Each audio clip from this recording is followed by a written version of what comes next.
Hi, എല്ലാവർക്കും വിദ്യാസ് കിച്ചണിലേക്ക് സ്വാഗതം. ഇന്നത്തെ നമ്മുടെ റെസിപ്പി എന്ന് പറയുന്നത് കർക്കിടക സ്പെഷ്യലായിട്ടുള്ള ഒരു റെസിപ്പിയാണ്. കർക്കിടക കഞ്ഞിയുടെ റെസിപ്പിയാണ്. എല്ലാവർക്കും ഏത് പ്രായത്തിലുള്ളവർക്കും കഴിക്കാൻ പറ്റുന്ന ഒരു റെസിപ്പിയാണ് കേട്ടോ. കുട്ടികൾക്ക് വരെ വളരെ ഇഷ്ടപ്പെടുന്ന ഒരു റെസിപ്പിയാണ്. നടുവേദനയും സന്ധിവേദനയും അതുപോലെ പ്രതിരോധശേഷിയൊക്കെ കൂട്ടാൻ പറ്റുന്ന ഒരു റെസിപ്പിയാണ്. പ്രത്യേകിച്ച് ഇന്നത്തെ കാലത്ത് കുട്ടികൾക്കൊക്കെ ആണെങ്കിലും ഈ സ്കൂൾ ബാഗൊക്കെ തൂക്കിയിട്ട് ബാക്ക് പെയിനൊക്കെ വളരെ അധികം ഉണ്ട്. അപ്പോൾ കുട്ടികൾക്കൊക്കെ ഇഷ്ടപ്പെടുന്ന രീതിയിൽ ഉണ്ടാക്കുന്ന ഒരു കഞ്ഞിയുടെ റെസിപ്പിയാണ്. തീരെയും കയ്പ്പ് ഇല്ലാത്ത രീതിയിലാണ് കേട്ടോ ഇത് ഉണ്ടാക്കുന്നത്. അതുകൊണ്ട് കുട്ടികളൊക്കെ വളരെ പായസമൊക്കെ കുടിക്കുന്ന പോലെ തന്നെ അവർ കുടിച്ചോളും. അപ്പോൾ തീർച്ചയായിട്ടും എല്ലാവരും ഒന്ന് ഇത് ട്രൈ നോക്കൂ. നമുക്ക് റെസിപ്പിയിലോട്ട് പോവാം. അപ്പോൾ ഇതിലേക്കായിട്ട് ഞാനൊരു കാൽ കപ്പിനും ഒരു ടേബിൾ സ്പൂണൊക്കെ താഴെയായിട്ട് ഉലുവ എടുത്തിട്ടുണ്ട്.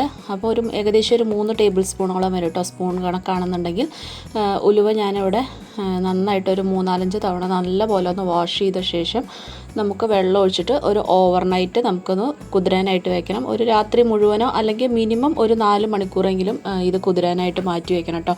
അപ്പോൾ ഞാൻ നന്നായിട്ടൊന്ന് കഴുകിയ ശേഷം നല്ല വെള്ളം ഒഴിച്ചിട്ട് കുതിരാനായിട്ട് വെച്ചിട്ടുണ്ട്. അപ്പോൾ ഉലുവ നിങ്ങൾക്കൊക്കെ അറിയുന്ന മാതിരി കർക്കിടക മാസം തീരെ ഒഴിവാക്കാൻ പറ്റാത്ത ഒരു ഇതാണ് കേട്ടോ ഉലുവ കൊണ്ടുണ്ടാക്കിയ കഞ്ഞിയും കാര്യങ്ങളൊക്കെ.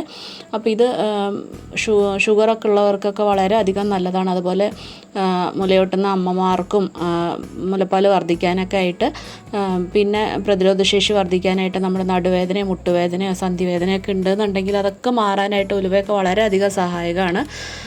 അപ്പോൾ സ്ത്രീകൾക്കും പുരുഷന്മാർക്കും ഒക്കെ ഒരുപോലെ എടുക്കാൻ പറ്റുന്ന ഒരു റെസിപ്പിയാണ് കേട്ടോ ഇത്.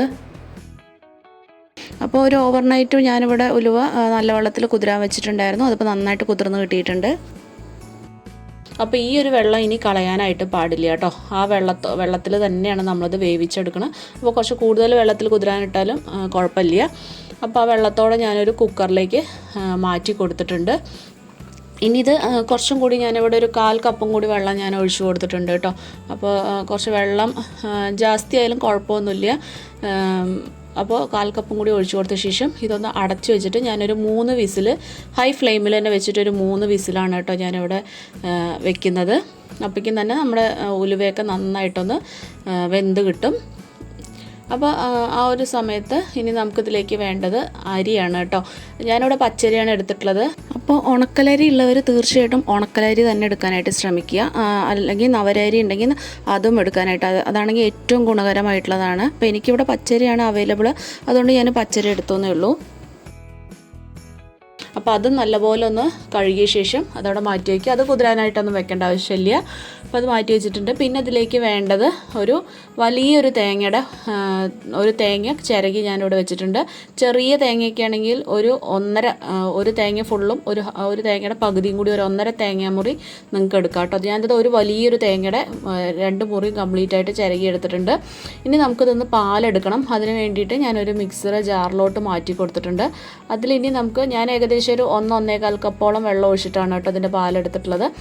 നല്ല കട്ടിയുള്ള തേങ്ങാപ്പാലാണ് കേട്ടോ നമുക്ക് ആവശ്യം. അപ്പോൾ ഇനി മിക്സി ഉപയോഗിക്കാൻ താല്പര്യമില്ലാത്തവർക്ക് ഈ തേങ്ങയിൽ ചിരകി വെച്ചിട്ടുള്ള ഈ തേങ്ങയിൽ നല്ല തിളച്ച വെള്ളം ഒഴിച്ചിട്ട് നമ്മൾ കൈ കൊണ്ട് നന്നായിട്ടൊന്ന് പിഴിഞ്ഞെടുത്താലും മതി. അപ്പോഴും നല്ല കട്ടിക്കുള്ള തേങ്ങാപ്പാൽ കിട്ടും. അപ്പോൾ ഞാൻ മിക്സർ ജാറിൽ ഒരു 1-1.5 കപ്പോളം വെള്ളം ഒഴിച്ചിട്ടാണ് കേട്ടോ തേങ്ങാപ്പാൽ എടുത്തിട്ടുള്ളത്. അപ്പോൾ ഒരുപാട് വെള്ളം ഒഴിച്ചിട്ട് അങ്ങോട്ട് ലൂസാക്കണ്ട. അപ്പോൾ അതിൻ്റെ ടേസ്റ്റിന് അത്ര ഇതുണ്ടാവില്ല. അപ്പോൾ പാകത്തിനുള്ള വെള്ളം ഒഴിച്ചിട്ട് മാത്രം നല്ല കട്ടിക്കായിട്ടുള്ള തേങ്ങാപ്പാൽ എടുത്തിട്ട് നമുക്കത് മാറ്റി വയ്ക്കാം. പിന്നെ ഇതിലേക്ക് നമ്മുടെ വാങ്ങാൻ കിട്ടുന്ന തേങ്ങാപ്പാലിൻ്റെ പൊടിയോ അങ്ങനത്തെ ഉള്ളതൊന്നും യൂസ് ചെയ്യരുത് കേട്ടോ. അങ്ങനെ ഫ്രഷ് ആയിട്ടുള്ള തേങ്ങയുടെ പാല് തന്നെ നമ്മളിതിലേക്ക് ഉപയോഗിക്കണം. പിന്നെ ഈ ഉലുവക്കഞ്ഞി നമ്മൾ 2-3 നേരത്തേക്ക് ഒന്നിച്ചൊന്നും ഉണ്ടാക്കാൻ പാടില്ല. അപ്പം ഫ്രഷ് ആയിട്ട് തന്നെ ഉണ്ടാക്കി കഴിക്കണം.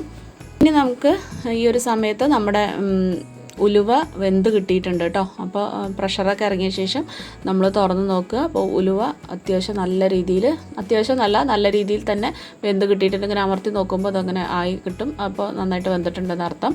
ഇനി നമ്മളിതിലേക്ക് നേരത്തെ കഴുകി വെച്ചിട്ടുണ്ടായിരുന്ന അരി നമുക്കിതിലേക്ക് ചേർത്ത് കൊടുക്കാം.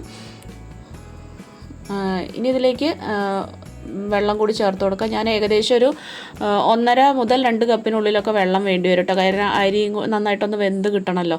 അപ്പോൾ അതിനനുസരിച്ച് നിങ്ങൾ വെള്ളം ചേർത്ത് കൊടുക്കുക.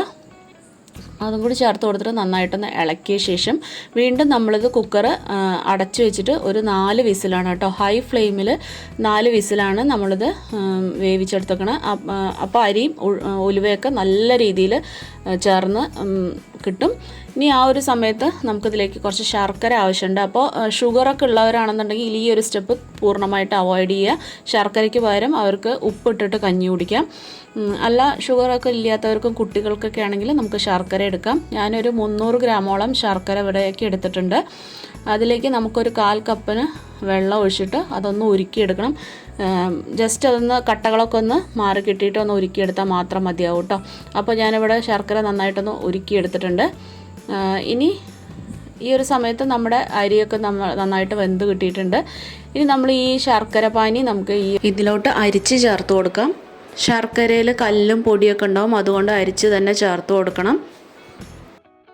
ഇനി ഇത് നന്നായിട്ടൊന്ന് ഇളക്കി കൊടുക്കുക. ഒരു 5 മിനിറ്റ് ഒരു മീഡിയം ടു ലോ ഫ്ലെയിമിൽ വെച്ചിട്ട് ഒരു 5 മിനിറ്റോളം നന്നായിട്ടിത് തിളപ്പിച്ചെടുക്കണം. അപ്പോഴാണ് ഈ അരിയിലേക്കും ഉലുവയിലേക്കൊക്കെ ഈ ശർക്കര നന്നായിട്ടൊന്ന് പിടിച്ച് കിട്ടുള്ളൂ. അപ്പോൾ പ്രസവിച്ച് കിടക്കുന്ന സ്ത്രീകൾക്കൊക്കെ ഈ ഉലുവക്കഞ്ഞി കുടിക്കുന്നത് വളരെ നല്ലതാണ്. ഈ ഗർഭപാത്രമൊക്കെ ഒന്ന് ചുരുങ്ങാനുള്ള ശേഷി ഉലുവയ്ക്കുണ്ട് എന്നാണ് പറയുക. പിന്നെ മുലപ്പാലൊക്കെ നല്ലപോലെ വർദ്ധിക്കാനായിട്ട് ഈ ഉലുവക്കഞ്ഞി നമ്മൾ കഴിക്കാറുണ്ട്. അപ്പോൾ നന്നായിട്ടൊന്ന് ഇളക്കി കൊടുത്ത ശേഷം ഒരു 5 മിനിറ്റ് നന്നായിട്ടൊന്ന് തിളപ്പിച്ചെടുക്കുക. അപ്പോൾ ശർക്കര നിങ്ങളുടെ ഇഷ്ടത്തിനനുസരിച്ച് കൂട്ടുകയോ കുറയ്ക്കുകയോ ചെയ്യുക. താല്പര്യമില്ലാത്തവർക്ക് ഞാൻ നേരത്തെ പറഞ്ഞ മാതിരി ഉപ്പിട്ടിട്ട് കുടിക്കുക കേട്ടോ. അപ്പോൾ ഈ മധുരം ഒന്ന് ബാലൻസ് ചെയ്യാനായിട്ട് ഞാനൊരു 1/4 ടീസ്പൂൺ ഉപ്പും കൂടി ഇട്ട് കൊടുത്തിട്ടുണ്ട്. അതും കൂടി ഇട്ട് കൊടുത്തിട്ട് നന്നായിട്ടൊന്ന് ഇളക്കി കൊടുത്തിട്ടുണ്ട്. ഇനി നമ്മളിവിടേക്ക് ചേർക്കാൻ പോകുന്നത് ഒരു 5 മിനിറ്റ് കഴിഞ്ഞിട്ട് നമ്മളിവിടേക്ക് ചേർക്കാൻ പോണത് നമ്മൾ നേരത്തെ പിഴിഞ്ഞ് വെച്ചിട്ടുള്ള തേങ്ങാപ്പാലാണ്. അപ്പോൾ തേങ്ങാപ്പാൽ ഇതിലേക്ക് ചേർത്ത് കൊടുക്കുക. ഞാനതിലേക്കൊന്ന് അരിച്ചിട്ടാണ് കേട്ടോ ചേർത്ത് കൊടുക്കുന്നത്. കാരണം ചണ്ടിയൊക്കെ ഉണ്ടാവും ആ തേങ്ങയുടെ. അപ്പോൾ അതൊന്നും അതിലേക്ക് പെട്ടാലും കുഴപ്പമൊന്നുമില്ല. പക്ഷെ അത് വേണ്ട വെച്ചിട്ട് തേങ്ങാപ്പാൽ ഞാൻ ചേർത്ത് കൊടുത്തിട്ടുണ്ട്. അപ്പോൾ തേങ്ങാപ്പാൽ കുറച്ച് അധികം ചേർത്ത് കൊടുക്കുമ്പോൾ നല്ലൊരു സ്വാദാണ് കേട്ടോ. നമുക്ക് തേങ്ങാപ്പാലിന് പകരം തേങ്ങ ജസ്റ്റ് മിക്സിയിൽ ജസ്റ്റ് ഒന്ന് ചതച്ചിട്ട് അങ്ങനെ വേണമെങ്കിലും ചേർത്ത് കൊടുക്കുക. അത് നമ്മുടെ ഇഷ്ടത്തിനനുസരിച്ച് എങ്ങനെയാണ് വേണ്ടത് ചേർത്ത് കൊടുക്കുക. പക്ഷേ തേങ്ങാപ്പാൽ ഒഴിച്ച് കൊടുക്കുമ്പോഴാണ് കൂടുതൽ ടേസ്റ്റ്. കുട്ടികൾക്കൊക്കെ ആണെങ്കിലും കുടിക്കാൻ ഒരു മടി ഉണ്ടാവില്ല. തേങ്ങാപ്പാലിൻ്റെ ഒരു ടേസ്റ്റൊക്കെ വരുമ്പോൾ വളരെ നല്ലതാണ് കേട്ടോ. അപ്പോൾ കുട്ടികൾക്ക് കൊടുക്കുമ്പോൾ വലിയവർ കഴിക്കുന്ന അതേ അളവിലൊന്നും കുട്ടികൾക്ക് കൊടുക്കാൻ പാടില്ല. കുറച്ച് കൊടുക്കണം. ചിലപ്പോൾ വല്ല ദഹന പ്രശ്നമൊക്കെ വരും. അപ്പോൾ തേങ്ങാപ്പാൽ ഒഴിച്ചിട്ട് പിന്നെ തിളപ്പിക്കാൻ പാടില്ല. അങ്ങനെ ഇളക്കി ജസ്റ്റ് 1-2 മിനിറ്റ് ഒന്ന് ചൂടാക്കി എടുക്കാൻ മാത്രമേ പാടുള്ളൂ. തിളപ്പിച്ച് കഴിഞ്ഞാൽ അത് അങ്ങോട്ട് പിരിഞ്ഞു പോവും. ഇനി ഞാനിതിൽ നെയ്യിലേക്ക് കുറച്ച് തേങ്ങാക്കൊത്താണ് കേട്ടോ വറുത്തിടുന്നത്. അപ്പോൾ നമ്മൾ ശരിക്കും കഞ്ഞിയിൽ വറുത്തിടേണ്ടത് ചെറിയ ഉള്ളിയാണ് മൂപ്പിച്ചിടേണ്ടത്. അപ്പോൾ എനിക്കിവിടെ ചെറിയ ഉള്ളി എനിക്ക് കിട്ടാനില്ല. അതുകൊണ്ടാണ് ഞാൻ തേങ്ങ, പിന്നെ കുട്ടികൾക്ക് കൊടുക്കുമ്പോഴും തേങ്ങാക്കൊത്തൊക്കെ വരുമ്പോൾ അതൊരു ടേസ്റ്റ് അല്ലേ. അപ്പോൾ അതുകൊണ്ടാണ് കേട്ടോ ഞാൻ ഇവിടെ തേങ്ങ വറുത്തിടുന്നത്. ശരിക്കും ചെറിയ ഉള്ളിയാണ് കേട്ടോ നമ്മൾ വറുത്തിടേണ്ടത്. അപ്പോൾ ചെറിയ ഉള്ളി ഉള്ളവർ ചെറിയ ഉള്ളി തന്നെ വറുത്തിടാനായിട്ട് നോക്കുക. അല്ലാത്തവർ വേണമെന്നുണ്ടെങ്കിൽ തേങ്ങാക്കൊത്ത് വറുത്തിടാം, ഇല്ലയെന്നുണ്ടെങ്കിൽ സ്കിപ്പ് ചെയ്താലും കുഴപ്പമൊന്നുമില്ല. അപ്പോൾ ഈ ഒരു ബ്രൗൺ കളറാവുന്നവരെ ചെറിയ ഉള്ളി ആണെങ്കിലും തേങ്ങാക്കൊത്താണെങ്കിലും ഇതുപോലെ ബ്രൗൺ കളറാവുന്നവരെ വറുത്തിട്ട് നമുക്കിതിലോട്ട് കൊട്ടി കൊടുക്കാം. ഇനി ഇത് രണ്ടും നമ്മൾ നെയ്യിൽ വറുത്ത് ഇടുന്നില്ല എന്നുണ്ടെങ്കിൽ ലാസ്റ്റ് നമ്മൾ ഉണ്ടാക്കി കഴിഞ്ഞിട്ട് അതിൻ്റെ മുകളിൽ ഒരു 1-2 സ്പൂണ് നെയ്യ് നമ്മൾ ചേർത്ത് കൊടുക്കുക ഈ കഞ്ഞിയിൽ കേട്ടോ. അപ്പോഴാണ് നല്ല ടേസ്റ്റ് ഉണ്ടാവും. അതുപോലെ ആരോഗ്യത്തിന് നല്ലതാണ് നെയ്യ്.